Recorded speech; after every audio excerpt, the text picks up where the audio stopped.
cater for enormous numbers of Rohingya refugees, and therefore to secure peace in Myanmar is of course a great priority.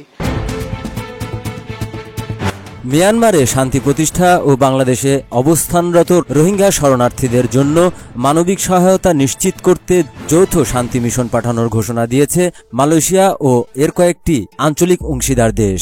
12 August মঙ্গলবার মালয়েশিয়ার প্রধানমন্ত্রী আনোয়ার ইব্রাহিম এই ঘোষণা দেন। বার্তা সংস্থা রয়টার্স এ খবর নিশ্চিত করেছে।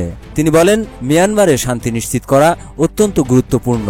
একই সঙ্গে রোহিঙ্গা শরণার্থী ও সাম্প্রতিক ভূমিকম্পে ক্ষতিগ্রস্তদের জন্য জরুরি মানবিক সহায়তা এখন অগ্রাধিকার। বিশ্বের সবচেয়ে বড় শরণার্থী শিবির বর্তমানে বাংলাদেশে। কক্সবাজারে 10 লাখের বেশি রোহিঙ্গা শরণার্থী আশ্রয় নিয়েছে।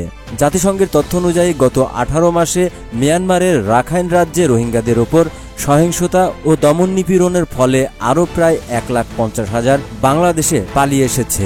আসন্ন সপ্তাহগুলোতে মালয়েশিয়া, ইন্দোনেশিয়া, ফিলিপাইন এবং থাইল্যান্ডের পররাষ্ট্রমন্ত্রীদের সমন্বয়ে গঠিত একটি প্রতিনিধি দল মিয়ানমারে পাঠানো হবে। এই ঘোষণাটি এসেছে নোবেল শান্তি পুরস্কার বিজয়ী ও বাংলাদেশের অন্তর্বর্তী সরকারের প্রধান মোহাম্মদ ইউনূসের 3 দিনের মালয়েশিয়া সফরের শুরুতে।